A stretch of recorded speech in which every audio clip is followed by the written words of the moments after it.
What's the creepiest encounter you've had with a disturbing person that still gives you chills? Story 1. I was pregnant with my first child in 2001.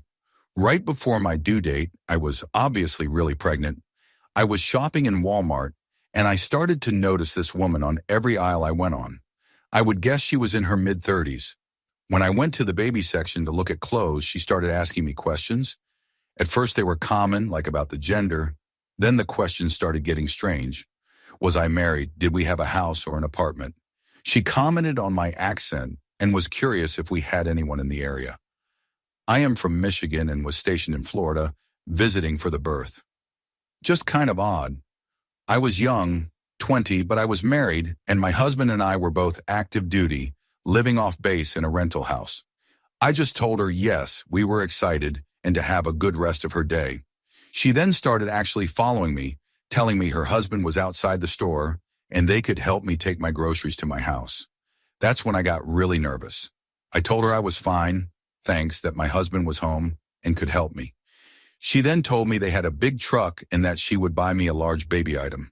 I politely declined and she was so insistent, becoming aggressive. She then offered to buy my husband a grill, since we did not need any baby things. I was getting panicky at this point because I knew this lady was not right. I went to check out. So did she. She got out before me, and I watched her race walk out of the store, and sure enough, she and her husband were pulled along the curb at the front near the pop machines.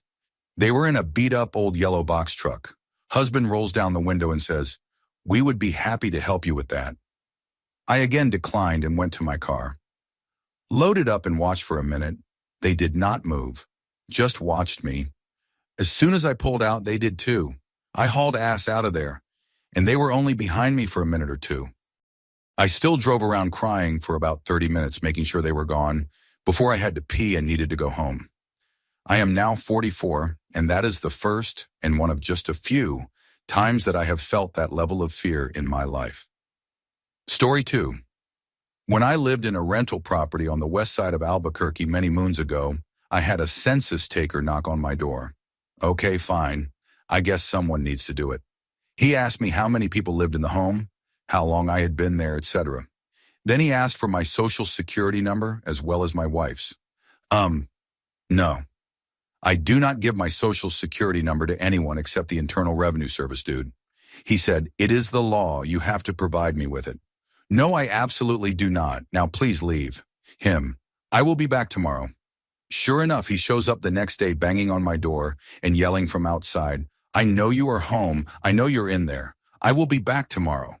He came back a third day knocking on the door and I yelled through the door, "I am calling the police, you psychopath." Sure enough, the police show up 15 minutes later. He is still standing there with his clipboard. The police take his identification. He gets on the radio and comes back 10 minutes later. "Sir, there is no record of you working for the local census. You will need to vacate the premises." Absolutely bizarre experience. Story 3. Pretty sure my dog saved me from a dangerous encounter. I was very pregnant and was leaving the grocery store with my cart. Lexi was waiting for me in the car. She loved the car rides when the weather was good. So I was loading up the groceries and realized that a man I had seen sitting in a car before I went into the store was still there and was watching me. He got out of his car and asked if I needed assistance, which I get. I was very pregnant. It was the polite thing to do. But something about it immediately put me on alert. I was completely unnerved by him and still cannot state exactly what it was. I said, "No thanks, I have got it." But he continued to get out of his vehicle and walk towards my car. Lexi had been snuggled up on the front seat and must have heard there was some concern in my voice or something. Duder continued to walk my direction, claiming he just wanted to help. I continued to say, "No, I do not need help. No worries." As the man approached the hatch of my vehicle where I was loading the groceries, Lexi sprang up from the front seat, leapt over the back seat, and jumped to the cargo area and started growling and baring her teeth. It was dark, and she was an all-black dog, so she seemingly appeared from nowhere. That was the only thing that made the dude back up and leave. He started cursing at me, calling me names for not accepting his help, and for me letting my dog threaten him. I will say, thank goodness it was dark, because Lexi was a cardigan Welsh corgi that was all black, and was far less intimidating looking in the daylight. She looked like a black lab puppy but had super short, stumpy little legs. She stayed right by my ankles the rest of the night once we were home, would not let me out of her sight. Story 4. I used to work at Meijer in the deli. A customer came up and asked for my opinion. I recommended all the things I liked and was just super friendly, I guess. He ended up calling the store that night asking for me. The other girl I was working with did not even offer the phone to me, just told him I had left, thank God. He came back the next day and started asking me personal questions. I was very vague, and then started helping other customers. He left, came back the next day. I had to get management involved. He was standing behind a pole just watching me. I had to be walked to my car every night for about a month. I would call my boyfriend at the time, now husband, every night on the way home, and lived in an apartment building with another coworker whose husband would literally walk me to my door. I still feel like he is watching me sometimes, and this was about 4 years ago. Story 5 does not really give me chills, but was quite creepy. I was leaving a club with my friend and happened to walk out at the same time as two very, very drunk young women. They were so drunk, one of them kept saying, "Where is my phone? I have lost my phone," until she realized it was half wedged into her top. They started talking to us, and I decided to make sure they got home safe. They did not want to pay for an Uber and wanted to walk home despite not being able to walk and not being able to operate their phones. I insisted that they order it and did it for them. I also decided to wait to order mine because they were extremely vulnerable and unwise, probably recently 18. While this is happening, a very sketchy-looking dude with a weird look in his eye comes up to us. He asks us if we want to go to an after party and mentions his Uber is on the way. I politely refuse for all of us, and he kind of hangs around looking at the girls and looking toward the entrance of the club. His Uber, van-style people carrier with a sliding door, pulls up. He opens the door and says nothing to the driver. Suggests we come to the party again. Waits for an uncomfortable amount of time and realizes we are not going to come. Closes the Uber door without saying anything to the driver. And the Uber drives off. He then makes his way back up to the club. He was in the club that night and probably followed the women out. But unfortunately for him, fortunately for them, they got talking to me. Story 6, I was the designated driver for the night. I had dropped my friends off outside of this venue, so they did not have to walk far since they were already a little drunk for some concert club event thing, but then had to go find parking as the area was just packed. Took a couple laps, etc., end up parking around 5 blocks away. Come across this woman who is upset, seems a bit confused, but hey, very attractive and mid-20s, range like myself. First thought was, oh cool, she is talking to me. Realized within 15 seconds she is bombed. She had just left some bar, was going to meet her friends after, her phone had died, etc. But she was rambling and had to keep getting her back on topic.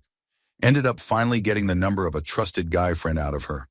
Explained that I could not just leave her like this. She is in a terrible state. Anyway, long story short, he says he can come, but will be about an hour. While I am waiting, same kind of thing. A couple of guys come over and say we should come party with them. Really close by, will be fun. I decline, as I do not know these people, do not even know this girl, and just want her to be picked up safely and taken home.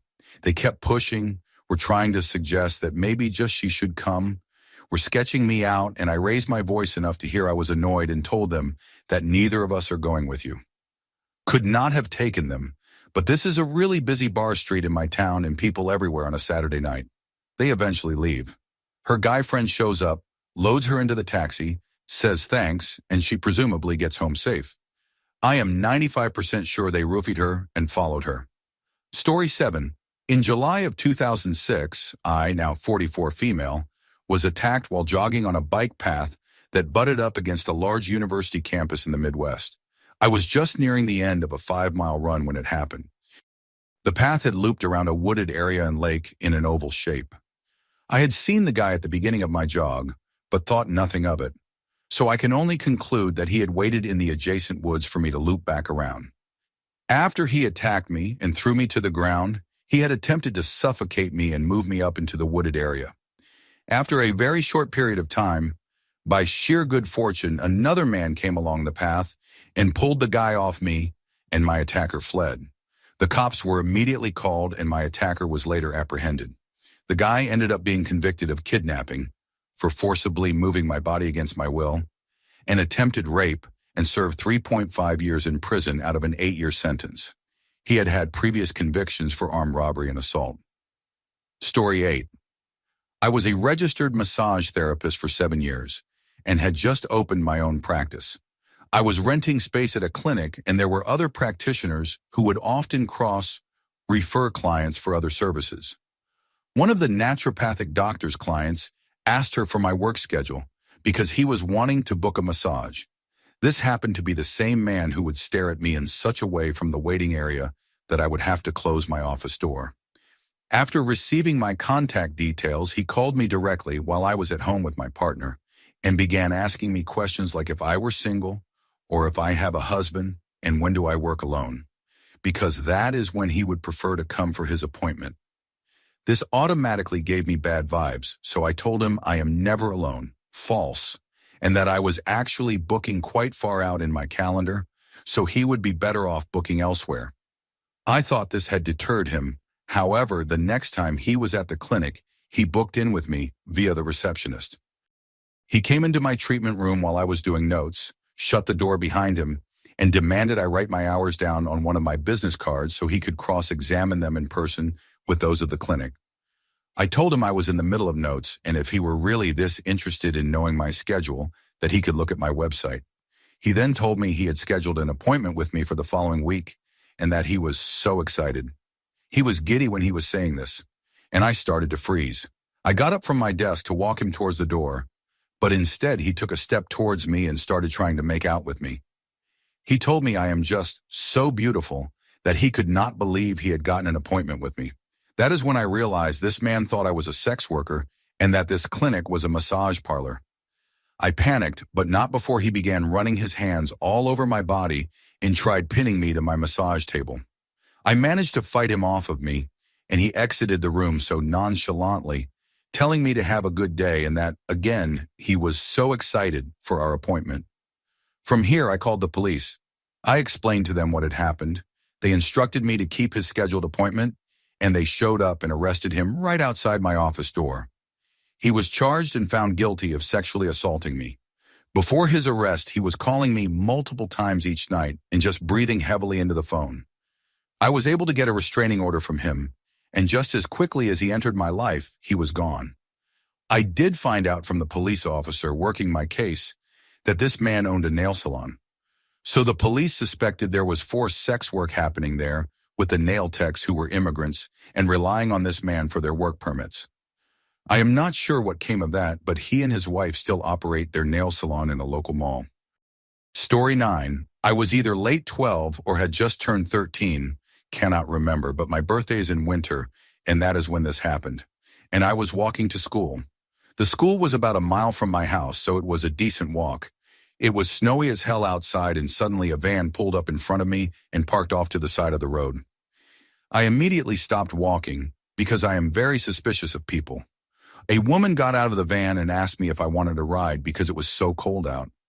I immediately got suspicious because most people who ask someone if they want a ride just do it from their window as they are driving by slowly. But this woman parked and got out of her van just to ask me this. It made me feel like she wanted to snatch me and drag me to the van. Like I said, I had stopped walking and did not take another step closer to the van or her. The van had tinted windows. Another red flag for me. I told her, "No, I am fine. Thanks for asking, though." This was not enough, though. The woman asked about 2 or 3 times. The persistence was super suspicious. Eventually, I was like, "Look, this walking is really important to me. I get bullied at school for being fat, and I am trying to lose weight. That is why I do not take the bus anymore. So I walk to school. I really do not want to ride, okay?" I said it really forcefully. I did not give a single care about losing weight, but I was chubby, and that is all I could think of to say. She finally gave up and left. I still wonder what would have happened to me if I was a dumb, trusting kid and took the ride. Story 10. When I was a teen, I worked at a doctor's office. We had a patient, Charlie, come in. He was a workman's compensation case, so he had not been a patient before. He was handsome and about 6 feet 5 inches of pure muscle, but there was something just off about him. At first I thought it was me, but when he left after his first appointment, all the office staff, all female, felt something was not right about Charlie. We were all so uncomfortable that we talked to the doctor, male, about it, and asked if he could be the one to treat Charlie from start to finish. The doctor also got a bad vibe from him too, so he agreed and told the receptionist to schedule him only during busy times, so there were a lot of people around. Charlie came in for his treatments over the course of 3 months, and other than him just being kind of a strange guy, nothing really happened. He finished his treatments, his lawyer sent some requests for paperwork for workman's compensation when he was done, and we all thought that was that. About 2 years later, I was reading the paper, and Charlie was arrested for violently raping a woman and nearly killing her in the process. I know it was him because he had an extremely unusual last name, and the ages matched up. He was eventually convicted and went to jail, though I do not know for how long. That was my affirmation that, as a woman, I should always trust my gut. Story 11. I was traveling north for the first time via Greyhound bus. I was 23 and nervous as hell, and as I was walking to the bus stop with my massive backpack on, I see out of the corner of my eye a group of people leaning on the bus station's exterior walls. One woman had gotten up and started walking towards me. I ignored it because, it is crowded and I am tunnel visioning my way to my bus stop since I have never traveled this way before. I am almost to my stop when suddenly I feel the sharpest, most mind-numbing pain in my arm. Turns out this woman came up and with all her might elbowed me directly in the center of my arm as I walked past her. It literally knocked me 3 feet to the right. Out of reflex, I yelped and whipped my head around to her. She was dead still, stopped where she elbowed me, and was looking directly at me. Holy hell, if the gaze this woman had on me was not like I murdered her entire family and spit on their graves while singing God Save the Queen. She looked ready to kill me, and I have never seen someone look at me that way. It made my stomach drop to my ass, and I just turned back around and walked even faster to my stop. Somehow her eyes were both lifeless and full of utter hate for me at the exact same time. I had a bruise that spanned the entirety of my upper bicep, and I could not use my arm for basically the entire trip. I never want to be looked at like that again. I knew if I said something, did anything, this woman would do something absolutely insane. Well, more insane than knock a 23-year-old lost-looking girl to her ass for no reason. Story 12. When I was in college in rural Kentucky, I ended up stranded one weekend in Lexington. My sister had dropped me off at the Greyhound station before heading to the airport. She had been visiting me from out of state, and I was going to catch the bus back to my small college town. Only problem was that it was Sunday, and the regular bus did not run that afternoon. This was before smartphones were ubiquitous, so I could not look it up in advance. I walked across the street to the Walmart with my duffel bag and sat in the entryway area calling different friends trying to find a ride home, all the while feeling near tears, stressed and tired and just wanting to get home. Then a man who was exiting the store stopped and stared at me for a few seconds. Mid-50s, gray hair, trucker cap. He said, "Do you need a ride?" I have never had this experience before or after, but I felt like I had a split-second psychic intuition, and I knew that if I went with that man, I would end up dead. I just instantly felt it in my bones, like I could see the future. It was terrifying. I said no, and he tried several more times, but finally left. Thankfully, a friend of a friend finally gave me a ride, still during daylight hours, and I made it home safely. Story 13. When I was about 10, I was playing on the playground alone at my school after school hours, with nobody else there on a summer day. The playground was at the left side of the school, and there was a paved road all along from the front of the school to the back of the school on the right side. The back of the school is the way I would go home, through a dirt road surrounded by swamp. It was semi-secluded but a short walk from home. I was on the playground and went around to the back right side to go my usual way home, and there was a big truck with tinted windows parked there. I tried to move around it, and it moved forward to block me. So I ran to around the left side of the school out of the truck's view to go the longer way home through the front. The truck had followed me to the front of the school. I went back around again to leave my usual way, and the truck was once again moving around to the back. I knew something was terribly off, so I went around near the front again, but when I was behind the building, where the truck could not see me, I went through a hole in the fence and waded through fields for about an hour before I finally got home, without being kidnapped. I told my mom about this happening, and she said the person in the truck probably did not have any nefarious intentions, but I just do not believe that for a second. The very long walk home was terrifying. I kept expecting to turn back and see someone following me. Story 14. When I was about 14, my longtime childhood friend and I, both having super strict parents, used to sneak out in the middle of the night during our summer break, just to hang out, walk around town, and generally sneak around feeling daring. One night I went and stood outside her house at the usual time, but she did not show. I eventually gave up and went to walk back home. About halfway back, a car came down the street towards me. I was on the same side of the road and some instinct told me to cross to the other side. Just as I decided to do so, the car started slowing down. So I crossed, and it sped up again. As it passed me, the driver turned his face towards me and gave me a penetrating stare that chilled me. As the street was otherwise completely silent and deserted, I could easily hear this car reach the end of the road, then turn and head back my way. Thinking fast, I waited until he had almost reached me before running back across to the other side of the road. This time the look he gave me was unmistakably angry. He sped up again, and as I was just passing a smaller side road, I ran down there as fast as I could. I knew there was an alleyway at the other end that I could get home through, and he could not drive down that way. Again, I heard the car reach the other end of the road and turn around again. As the sound of the engine approached, I dived behind a parked car. He came down my side road, driving very, very slowly. Peeking out, I caught a glimpse of the driver looking left and right as his car crept along the road. He was clearly looking for me. As soon as the car had turned a corner out of sight, I ran up a nearby gravel driveway that turned out to have a couple of lock-up garages at the other end. By some amazing stroke of luck, I found one was unlocked. I slipped inside and pulled the door to, crawled under a tarpaulin in a dark corner, and just waited. A few minutes later, I heard a car door slam. Then I heard one of the most terrifying sounds I had ever heard. Footsteps on gravel. They came to my end of the driveway and just stood there for a while. I do not even know how he knew I was there, as he would not have been able to see me go up there in his rearview mirror, unlike he presumably had with the side road, but apparently he did. Eventually he seemed to give up, and I heard the footsteps receding back down the drive. Then the car door slam and the engine rev up.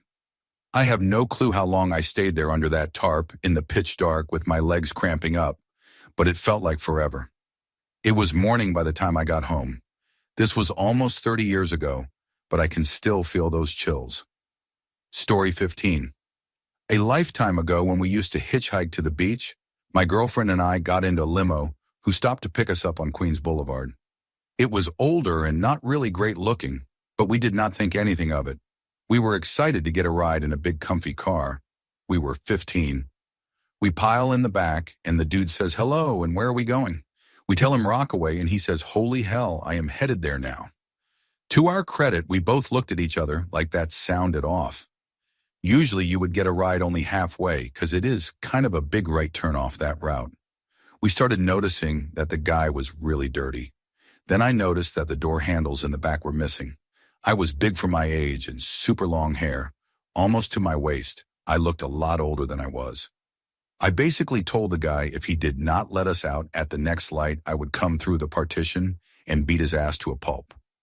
He tried a whole lot of, "Hey man, just be cool. Let us smoke this joint." I told him next light or I start tearing the car apart. He hits a button and doors unlock. I push Mary out and follow her. The dude had something planned and it was not good. Story 16. I was walking back to work after a doctor's appointment. I was feeling fairly confident wearing a short skirt and heels, so when a guy honked, I just laughed. He slowed down, but I did not look at him, and he sped up again. The next bit I was walking through was one way. Suddenly realized he had gone around the system super fast to honk at me again. I was a bit unnerved and ignored it. I kept walking, and he kept going around the one-way roads to catch up to me. Finally, as I was crossing the road outside of my building, he pulled into a bus stop and got out of the car. I just legged it. Luckily, my workplace was access controlled, so I scanned my identification, ducked in and went to the side to make sure the door closed behind me, and then ran all the way back to my desk. In comparison to some of these experiences, it was tame, but it was terrifying. I was so scared that my friend walked me home after work just in case. I never saw him or his car again. Story 17, it is 2007. I was 26 at the time, and my friend Josh, former Marine, was a couple years younger than me.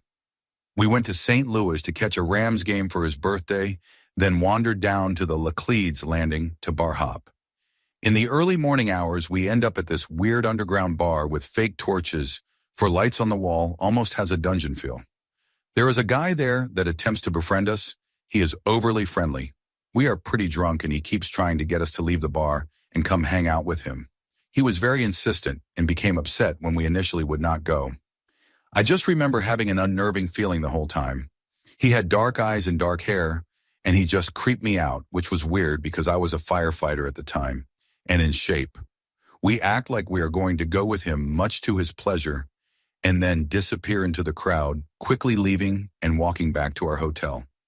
The entire interaction just felt off. I joked with Josh that one of our friends would have gotten a photo of our head on a pike that says, "I go home," like in Hostel, because it really felt like he had nefarious plans for us. Story 18, I like to run in the forest trails, and one day I decided to go alone. I always go with someone. And as soon as I was about to enter the trail, a man who was just arriving to the parking area in his car honks his horn and waves at me. At first I thought, oh, maybe it is someone I know. So I waved back, but then I started walking towards the car and noticed I did not know him. So I started to walk back into the forest. He drove off, and I thought that was the end of it. I thought maybe he was just a friendly stranger, so I kept walking. But within 2-ish minutes, he was behind me.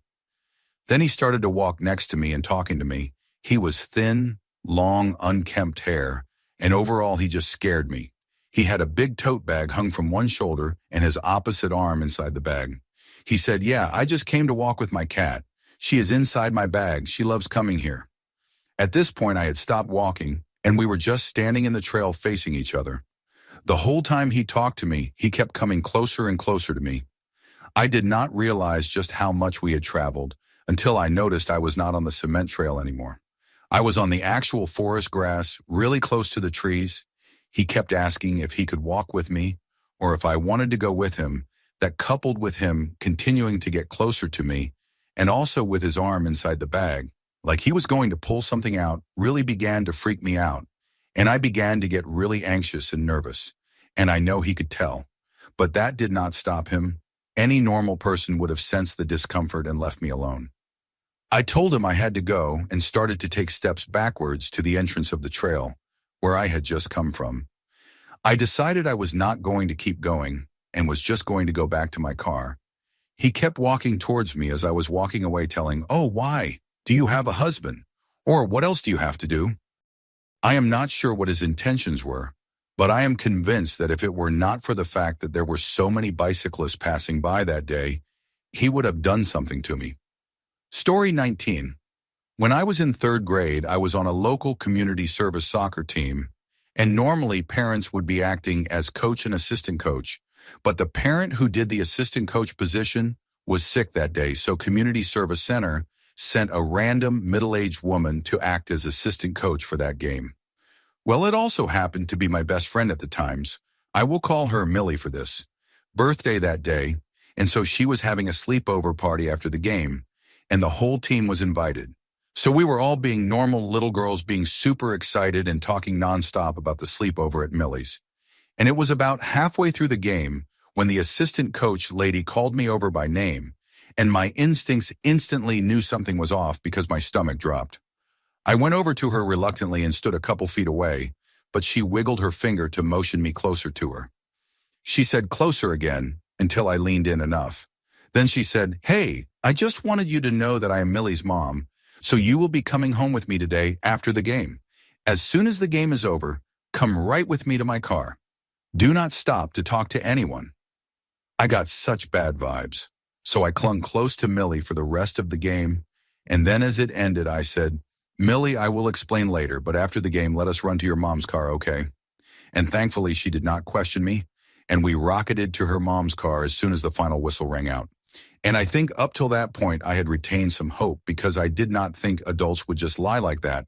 But when we got in the car, a totally different woman turned around, and when I asked, "Wait, are you Millie's mom?" she looked super confused and said, yes I am. Why?" And I explained what happened while on the drive home to Millie's, and she was super, super concerned and told me to tell my parents the next day. But when I told my parents, they thought I was making it up and did not believe me. I was their firstborn, so I think they figured kids just lie about that stuff. I do not really know, to be honest. My grandmother believed me, though, and for that I am thankful, because I felt very scared and alone and confused, because I did not understand why that lady would have tried to take me like that. Story 20, I was 16 years old roller skating with my friends at the local teen hangout spot when a mildly attractive young woman approached me and asked for my number. Being a 16-year-old boy, I was like, "Sure, have my number. You are kind of cute." About 20 minutes later, she comes back over to me and asks if I want to leave and hang out somewhere else. At this point, she tells me her brother, some similar age guy she was with, will drive us around then bring me home. I was super weirded out and had a gut feeling that was not really her brother, maybe her boyfriend partner in crime. I told them I already had a ride home from my friends and I was all set. She got angry and insisted I come with them, that they will get me home safe, and I have nothing to worry about. My friends overheard this and came over to say, "He is all right, he has got a ride home." To this day, I still get super anxious about how easily 16-year-old testosterone filled me could have just left with a random girl and never seen the light of day again. Story 21, I was walking our dogs mid-morning, like 9:30, 10 a.m., when a random car pulls up beside me and asks if I'm single. I had to pull a headphone out to hear them, and only even stop because anytime that has happened before, someone just commented on how cute the dogs are. I tell this guy, "No, I am not," and he says, "Oh, okay, well you have a really nice ass." I do not even reply, just roll my eyes and walk away, put my headphone back in, and he drives off. This man proceeded to do laps around the park following us. I tried hiding behind some bushes until he left. I thought he had finally gone and started walking home when he pulled up behind me again and rolled down his window. I do not know what he was even saying because I just talked over him saying, No, just leave me alone. Go away. I do not want to talk to you." He drove off again. I got his license plate and decided to call the police. He continued to drive past me at least 4 more times while I was on the phone with the police, and they had to escort me home. I completely avoided that route from then on, but he lived nearby, unfortunately, so I did see him drive by 3 more times, weeks or months later. Made me feel so unsafe in our own neighborhood. Luckily, we moved out of state eventually. My husband has since informed me that he found where the guy lived and worked and would run by the house and keep an eye on him, but never did actually speak to him. Men, leave us the hell alone. Story 22. I was walking back home along the beachfront after being out with the girls at about 11 p.m. I think I was about 17 at the time. It was 35 degrees in the middle of August, absolutely boiling, so I was just wearing denim shorts and a barely there top. No part of me felt anxious or worried. I lived in a small, safe country with barely any reported crime. This was about 2008, 2009, so social media was not prolific either. I turn into one of the narrow roads away from the beachfront, and it is just pitch black minus some faraway lights from street lamps. I could see the silhouette of a man in the distance getting out of a car and approaching me. I did feel a little nervous, but about 5 seconds later, I could clearly see that it was a police car with the blue lights, so felt instantly relieved. He approaches me and asks me if I saw 2 men running down the street. I tell him, sorry, did not see anything. He looks around, visibly concerned, tells me the 2 men were accused of sexual assault and that he could not possibly allow me to walk home by myself. He then gestures for me to get in his car so he can take me home. At this point, I am just thanking my guardian angel for sending this hero my way to protect me. It was definitely a police car. He had the badge. He wore the uniform. All good. I feel super safe. He asked my name, makes some small talk, and pretty soon I have revealed that my dad is away, I do not have a brother, and I do not have a boyfriend. People do not ask these questions in an obviously creepy way. It is never, "Hey little girl, where is your daddy?" It is more like, "I cannot believe you are walking home alone. Why does not your dad pick you up? Or your brother? Oh, I see, no boyfriend either." Then it is the, "You must have a lot of boys after you. Oh, you are only 17. You seem very mature for your age." Then comes the, "You are going to break so many hearts, and you will turn into a beautiful woman." At this point, I am not so comfortable anymore, so I ask him to drop me off a couple of streets away from my house. He stops the car and just turns his body towards me. Tells me, does not ask, tells me to give him my number because he wants to message me on weekends and make sure I'm not walking home alone again. I give him my number without hesitation because I would much rather block him afterwards than risk a confrontation at this point. He is nonchalantly touching my thigh as he speaks, my face moving my hair behind my ear. Not a lingering touch, but still. The thing is, no part of me thought he would hurt me or go any further. I had no doubt in my mind that he was a policeman. I had no doubt in my mind that this was not legally questionable. I just felt like some men like younger girls, you are wearing skimpy clothes, you are being nice to him. He probably thinks you are interested. It is a bit creepy, and I want to go home, but I am not in danger. I am just uncomfortable. And then it took a weird turn. He asked me if I have ever held a gun. I obviously had not ever seen one in real life, and had not ever known anyone who had a gun. He then takes his gun out and tells me to hold it. I did not think he was going to shoot me, like not for a second, but I suddenly saw a gun for the first time in a confined space, and I felt terrified. I had this intrusive thought that it would go off by accident, and I could just imagine blood splatters all over the car windows. I ask him to please put it away. He insists that I hold it. This back and forth goes on for a few seconds, and I am like, hell it. I take the gun and just hold it. My heart is beating out of my chest, and he is looking at me, touching my hair and moving it out of my face. He is not saying anything, just looking at me. I decide to play his game and just do whatever, as long as it gets me out of his car. So I tell him to hold the gun because I think he would look really cool with it. Immediately he takes that gun, holds it, runs it down my thigh. I tell him I like how it feels, internally vomiting, but I keep a straight face. The whole time I feel like this is on me. Somewhere along this drive I messed up. I said something wrong, and now here we are. I tell him it is almost midnight and I have a curfew. My mom will get mad, so I have to go home. I try to open the car door, but it is locked. In a very jokey way, he is like, "No, I do not want to let you go. I have only just found you." Me, "I know my mom sucks, blah, blah, blah, but I have to go, or else I will be grounded, and I will not be allowed to go anywhere for a month." He leans in. I do the shy little face turn. He puts his hand on my face and just gives me a long, lingering kiss on the cheek. Kisses my hand a few times. The whole time he is breathing so heavy. I am keeping the shy smile on.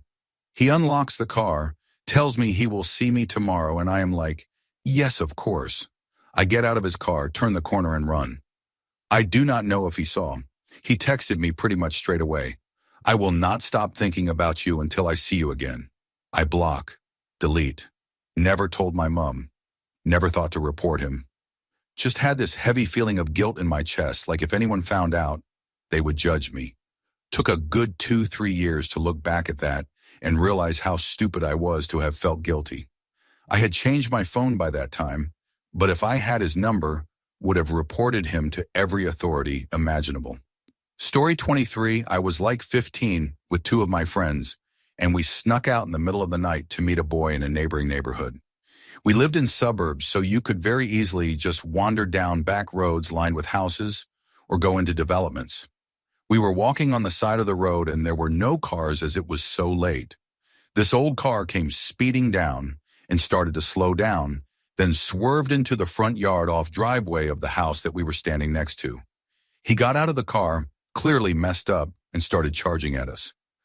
My 2 friends ran, and I was frozen. My other friend came back and grabbed me and literally pulled me away, and we sprinted to a different neighborhood.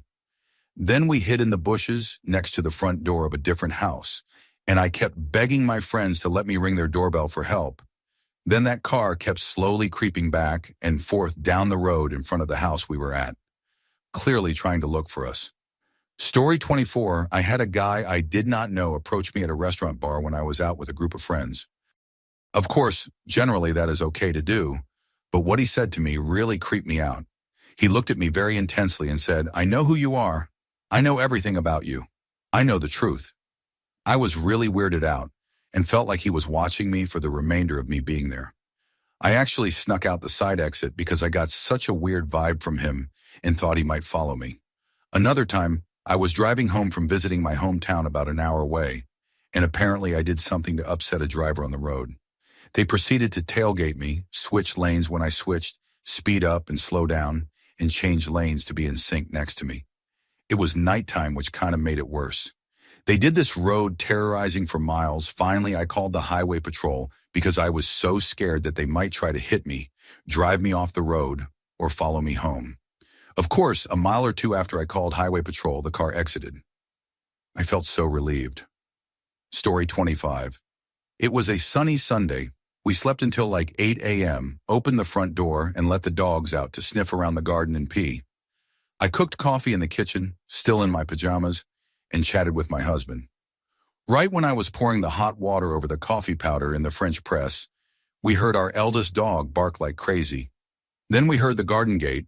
It is made of metal, so quite loud if closed with force, and the barking got even crazier. I still remember how both husband and I froze, looking at each other before we both rushed out of the front door. I was first and ran into a guy who was about to walk further into the garden and stopped when I came out, turning to me. I connected the dots and realized he had planned to go after our dog, who was nowhere to be seen, and who obviously had fled into the garden. The guy was dressed into a white tank top that he had already sweated through. Tattoos all over. He had a sledgehammer in one hand, a knife in the other hand. As soon as my eyes fell on the knife, my brain went empty, and all I could think of was to get this man off our property. So I did the only thing I could think of. I started talking, and basically managed to talk this guy out of our home. I can no longer remember what I said or what I thought, but it worked. He told me he had personal issues and that his life was in shambles, some sad story about his aunt.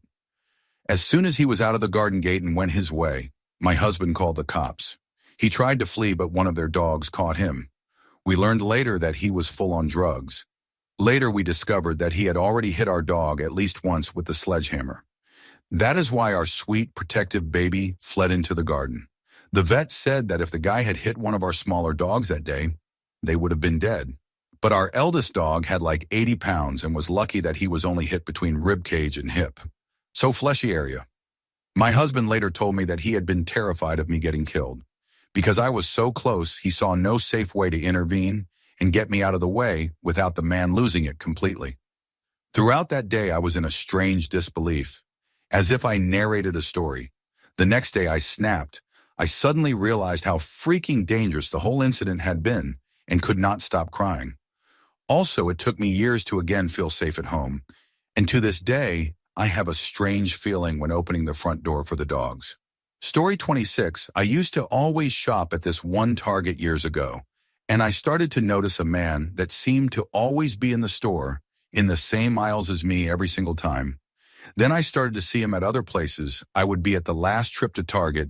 I was in the compact disc section, and he comes up next to me talking about compact discs, and something in my gut told me to get far away from him as possible. I left my cart and quickly left the store, and as I fumbled around for my keys, yes, I should have had them out beforehand, someone grabbed me from behind and started to drag me across the parking lot. There were two guys who were in the parking lot at the very front by the store who saw this and started yelling and screaming and running towards us. The man dropped me and got in his car and took off. One of the men got the license plate number, and what the police discovered in his car and home still send me into a panic attack to this day. He had essentially a kit in his car with rope, duct tape, etc., and in his home he had hundreds of my pictures hung up on his walls with a cage set up in his basement they suspect was for me. The most creepiest part is that he had a picture of me and my mom from one of those Sears portrait studios from when I was like 5 years old, with a note to him on the back of the picture for me. Apparently, we lived in the same apartment complex for a short period together, and I was a childhood friend. I do not remember him. We moved around a lot. Story 27, I have had several for some odd reason. The one that scared me the most was when I was 19. I was still living at home. I went out with my boyfriend and came back home around 3 a.m. We had a wooden fence, so I would have to get out of my car to open the fence so I could pull my car in the driveway. For some reason, that particular night, something told me to wait, so I just sat in the car with it running for a few minutes in front of the gate. There was a car parked across the street, no lights on, seemed to be off. After a few minutes, I noticed movement in the car. There was a man staring across the street at me. I panicked. This was before cell phones, so I could not call anyone. I continued to sit trying to decide if I should drive off or not. After a few more minutes, he slowly pulls his car over to mine and stops right next to me staring at me. I just knew I was dead, but then he slowly pulled off and went down the street. I waited until I thought he was far enough away, jumped out of my car, opened the gate, pulled into the driveway. I swear I moved so fast getting into the house. Absolutely terrifying experience. Story 28. Working at a hotel, a couple came to check in one evening. They were clearly super high on something. I got a lot of blank stares and incoherent statements while trying to check them in. It was a little strange for the area, but they had reservations and seemed pretty sedated, so I figured if they caused no trouble, I will not give them any, and I powered through and got them to their room. Cut to a couple nights later. As I am driving home from work, I see a jogger running towards me along the sidewalk. He bolts into the road frantically waving his arms, so I stop and roll down my window to see what is up. He walks over, stares at me for a few seconds and says, "Do not I know you?" Yep, it was the guy from the hotel. I immediately knew this encounter was going to be more drug-fueled than I anticipated. His clothes were ripped and he was bloodied up a bit. Looked like road rash. He proceeds to tell me a gang was chasing him and he was trying to get away. We were in a quiet college neighborhood. He asked me to pop my trunk open so that he could get in and we could escape.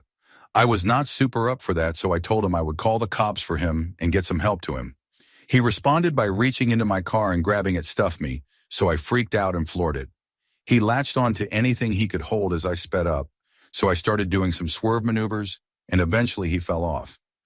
I saw him in my rear view roll along the asphalt a few times, then spring to his feet and disappear back into the night. Got home and called the cops, who had already received a few calls about the guy. I spent the rest of the night disinfecting my car and taking a million showers to clean all the tweaker blood he smeared on me and my interior. Story 29. I female went to a concert last year alone. No biggie, I have done this before. A guy approaches me, begins to create small chat, no big deal. He slowly begins to get more and more comfortable and sits next to me. Then after a while wants a hug, I stupidly agree. I get up to get in line to get inside. Follows me. I tried to chat with other people and ignore him. Then I said I need the restroom, and he begins to accompany me. Luckily, lots of people around. After I am done, I hurry back to get in line.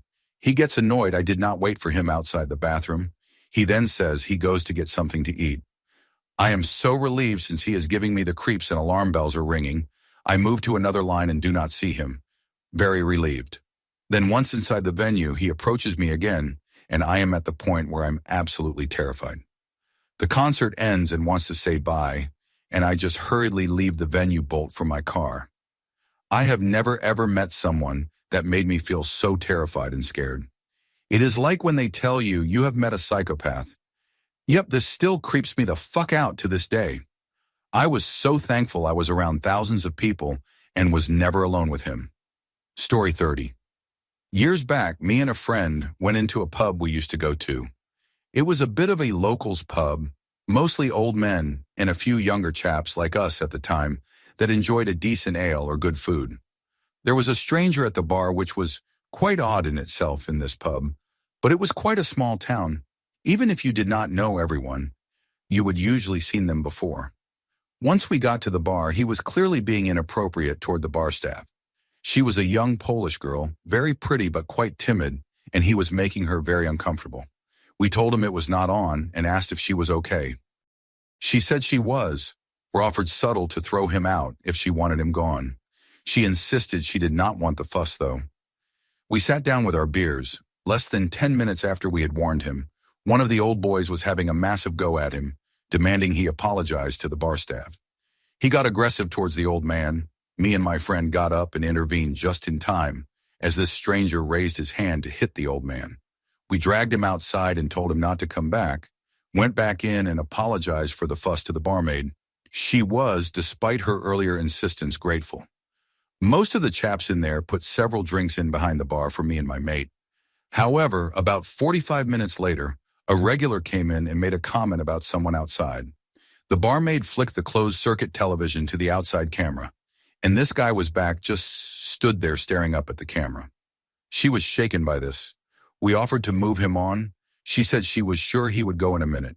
He did not. After about another 5 to 10, he was still there, unmoved, just staring at the camera. She asked us to move him on. We went out and he started walking away immediately, shouting something about, "Our souls will be torn apart," or something like that. We stayed till lockup to make sure she was okay, and he did not come back. We took a look at the closed-circuit television recording, and this guy had stood there for almost an hour just staring at the camera. What is worse, the barmaid told us some of the stuff he had said to her before we got there, some of which was just downright sick, such as, "I bet you were a beautiful child. Your daddy was a lucky man to bounce you on his knee," etc. All predatory undertones to them. If we had witnessed that, he would have left a lot sooner and a lot harder. Never saw him again, ever. Story 31, I was out walking my old dog late at night in my 20s. It was New York City, but a pretty safe neighborhood. The thing you need to know is that this was the sweetest and mellowest dog of all time. I used to joke about how she was the world's worst guard dog, despite being about 80 pounds. Like, workers would come into the apartment, she would sleep through it, and if she woke up, she would just lick them a few times and go back to sleep. I never once heard her bark or growl at anything or anyone, ever. Chillest animal of all time. She was probably about 10 at this point. Well, this one night I was walking her and a guy's walking towards us down the block. Normal-looking guy, well-dressed, 30s, nothing outwardly suspicious about him. But my dog's hackles went up. She growled deep in her throat and positioned herself like she was ready to go at him. You better believe I got us across the street and out of there in a hurry. Maybe there is some other explanation, but I still think about it sometimes. She never did anything else like that before or after. She had a good long life and passed away at 14. Story 32. I was a kid, about 12 years old at the time. I was traveling with a few family members, mom, dad, aunt, uncle, and my 2 cousins. They had rented a big van for us to all ride together. We all lived in Rhode Island at the time, but were traveling to Lake George in New York for a vacation.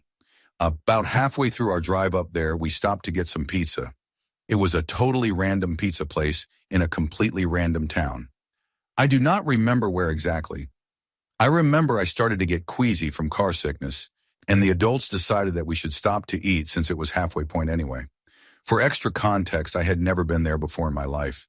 Never to Lake George, and certainly to this particular pizza place before. We get in there and start eating pizza. There was an arcade on the complete opposite side of the restaurant from where we were seated. I decided I was going over there with my cousin, who was the same age as me. He was not done yet, though, so I said I would meet him over there. I get up, cross this extremely busy restaurant.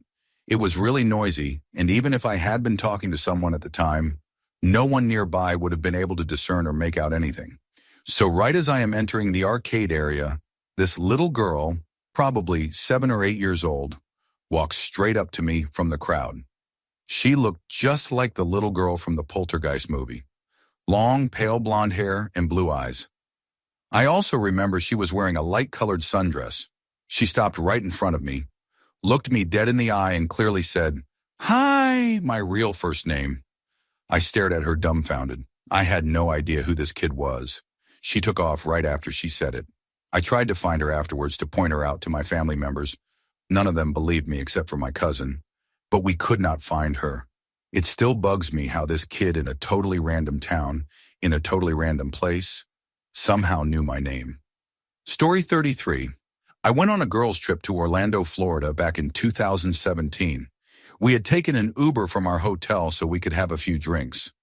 We wanted to check out this cool steakhouse that was lit up in cool neon pink lights. We got in the Uber, and our driver was the nicest man. We had a good conversation on the way to the restaurant. When he dropped us off, he asked if we needed him to hang out for a minute, in case we changed our minds. We told him we should be fine, and he could leave. I was confused when he asked if we had any bills.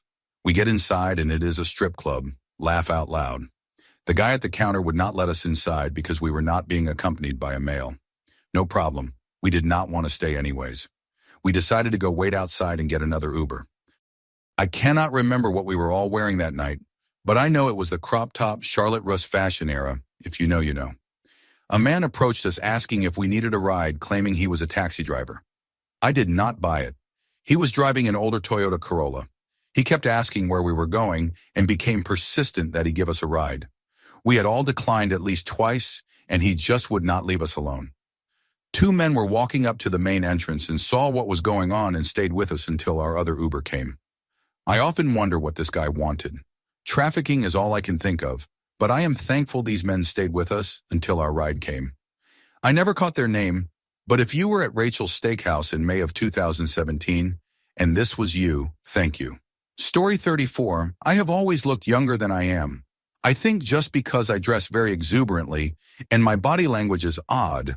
I have autism spectrum disorder, so I seem to often have a target on my back for creeps. Just a few months ago, I was walking my puppy on a fairly busy path, but turned off onto a trail so I could see the view off the cliffs. Pretty isolated spot. Out of nowhere, a guy came out from the brush along the cliff edge where you are not supposed to walk. He continually tried to ask me questions and kept eyeing my dog like he was sizing him up. He kind of positioned himself between me and the trail back, so while I kept excusing myself, he kept interrupting me, trying to leave. My dog is a German Shepherd mix, but was only about 4 months old at the time. Very weary of strangers, though, and would not waver in his eye contact with this guy. The guy moved closer to me, and I am not sure if it was my hand hovering over the utility knife on my belt or my dog bristling and stepping between us that did it. But he finally backed up a few steps and I made my exit. Literally on the walk back, 15 minutes later, a different guy stumbled out of the bushes talking to himself, crossed the path, and kept walking through the grass, which was startling but ultimately harmless. I watched that series, The Gift of Fear, and now I am nowhere near as polite. I do not feel an obligation to smile at strangers. I make hard eye contact to let people know I see them, and I leave if I am uncomfortable. My dog is 55 pounds now, and still not fully grown, and he helps a lot. No one approaches me when I'm with him now, and if I see someone eyeing us, I get my dog to do a few training exercises and they stop. I think the combo of, oh, that is a big dog, and oh, that is a well-trained dog is very effective creep repellent. It is especially apparent how effective my dog is because I still get harassed in public in broad daylight when I am out alone, but can walk at night with my dog and no one gives us a second glance. Story 35. I was outside playing with my cat in my yard when I was 3 when this stranger stopped his van on our rural road and came over to me. My cat freaked out and hissed at him, which scared me, so I ran inside to get my mom. When she came outside, the dude claimed to be a neighbor. It was a very small town, and my mom did not recognize him, so he was definitely not a neighbor. Apologized for scaring me and claimed he just wanted to tell me what a nice cat I had. Then he left. I always remembered that experience because it seemed so odd and creepy, even as a kid. Found out as an adult that a young girl had been kidnapped 10 minutes away from my house around 4 to 5 years before this happened. The only lead was a strangely painted van parked near her school bus stop. That was the last time anyone saw her. She disappeared in 1985 and unfortunately still has never been found. I have always wondered if I had unknowingly been face to face with Cherry Mann's presumed murderer. Either way, I do not think the strange guy in the van had good intentions, because what 20 to 30-year-old dude is going to stop his van on the road to compliment a little girl's cat? So I probably owe my cat for saving me from an abduction or worse, because I was too young and sheltered to grasp stranger danger. The only thing that gave me a bad feeling about this dude was my cat's reaction, which makes me incredibly grateful my dad had let me keep the stray cat that showed up on our porch a few months before this. I definitely think I had a guardian angel looking out for me that day, because it was only my cat's reaction that raised the red flag. I totally think he could have lured me to his van if my cat had not gotten so protective.